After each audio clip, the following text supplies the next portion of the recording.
I would argue that we've not seen a situation as dangerous as the one we're facing now across the region since at least 1973. That sounds bad. But what was 1973? I don't know. I don't own any history books. Maybe Lee can tell us about that before we get into everything else. Joining me now, the great Lee Smith, Tablet Magazine. Read all his books. He's just the friggin' best. Okay, Lee, for those of us who were educated in America's public education system, what happened in 1973? I don't get it. Right. Well, 1973, that's when the Mets lost to the A's in the World Series. Heartbreaking for those of us growing up in New York at the time. It was also that same October is when Arab armies invaded Israel for the Yom Kippur War. So that's what Secretary Blinken is referring to, the 1973 October War. And I differ vastly with his assessment about the levels of danger in the region right now. Okay, explain that, because he's using a lot of dire words out there. That's the end of the world. Why do you disagree? You think everything's fine? No, I think that the Biden administration is responsible for the tension in the region right now, in particular because of the Biden administration's dealings with the Islamic Republic of Iran. Let's remember, among other things, the billions of dollars that the administration has made available to Iran, and this is fueled Iran's energies across the region.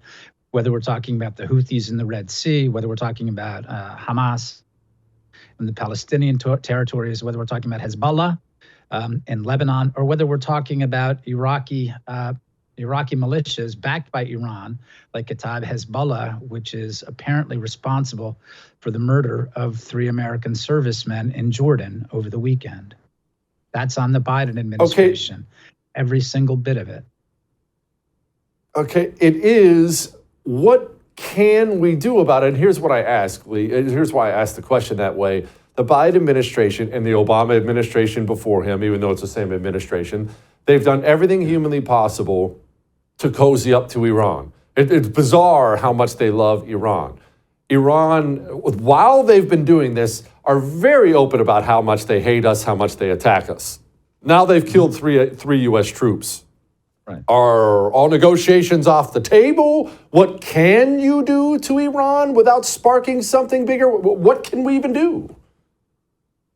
I mean, I think the first most obvious thing is stop making money available to the Iranians. Forget about the Iran nuclear deal, which, of course, since this was Barack Obama's deal and Donald Trump withdrew from it, this was a Biden administration priority. So forget about the nuclear deal. Take that off the table immediately. Stop paying the Iranians.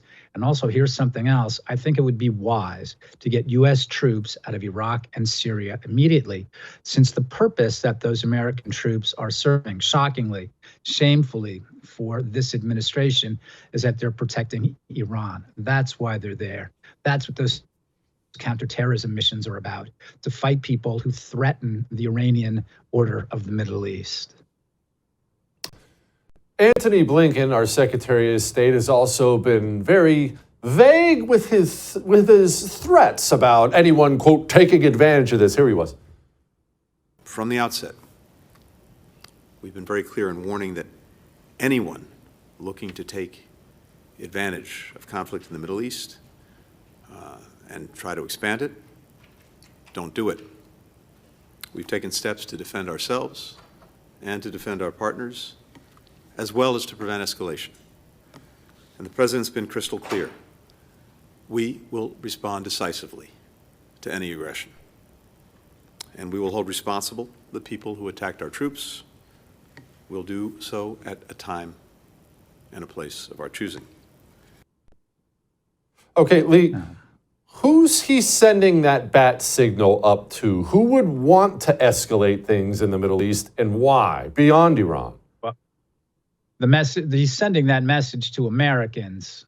He's not sending it to anyone in the Middle East, because no one in the Middle East takes language like that seriously at all. More important than the language is the fact how many times Iranian-backed groups have hit American forces. I believe the number is something like 160, and this is only over the course of a couple of months. So no one in the region is taking language like that seriously at all, right? It's meant to tell American voters and the American electorate that Joe Biden is a strong, stand-up guy, and don't worry about anything because Joe's got it all under control. That's the only people that could take that seriously.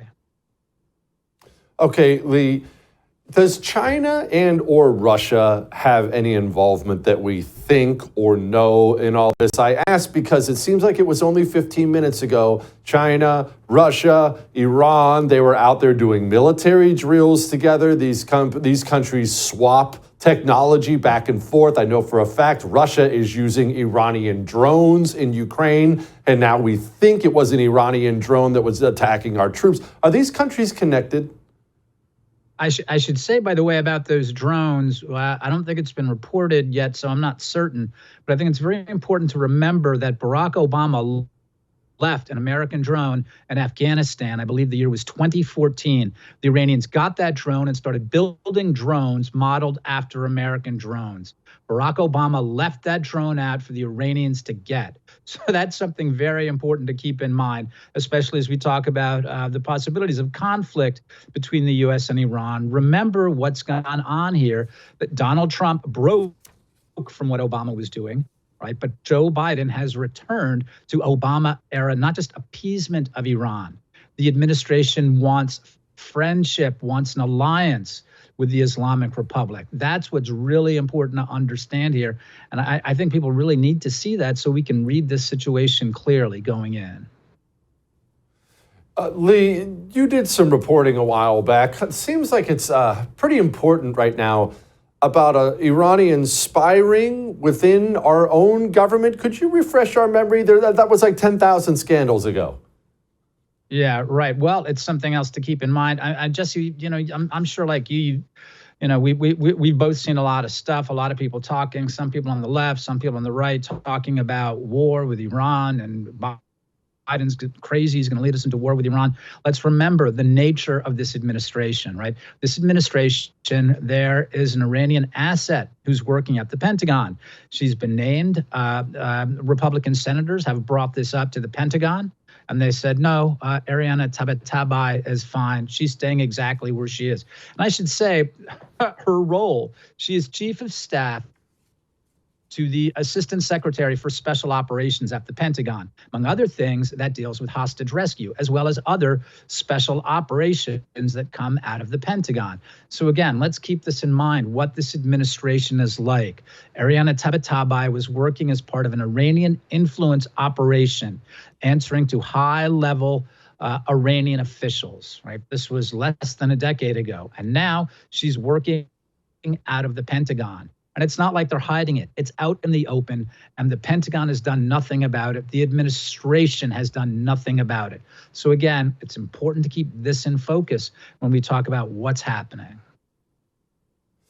Lee, the American government, the Pentagon you just pointed out, the Biden administration, how compromised not just by Iran, but by other nations, China? I know you and I have talked about this many times before.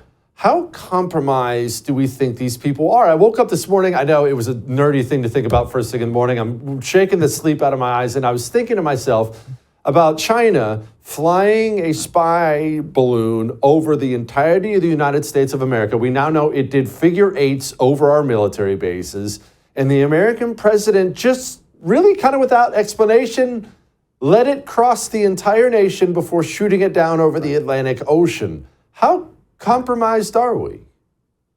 Well, the way that I saw that was the message, right? That was China's message. It's like your people are compromised. Your leadership is in our pocket. They can't, not only they won't do anything about it. And that's the same with the Islamic Republic of Iran. You asked before, Jesse, do we know if the Chinese or the Russians have any role in this? What we do know for sure is that China is at the head of a rising anti-American bloc.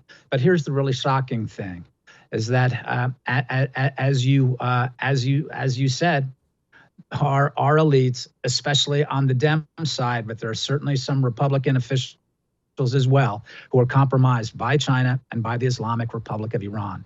This is what's really important to keep in mind. And when we as Americans say that our fundamental problem here is with our own leadership, the people who are ruling us right now, that's absolutely true. But we have to keep in mind that they're also partnered with genuine American adversaries abroad. That includes China and includes the Islamic Republic of Iran as well. That's what we're up against right now. Not that Biden is threatening to take us to war, but that what the Biden administration wants to do is unleash the Iranians and give them a nuclear weapon.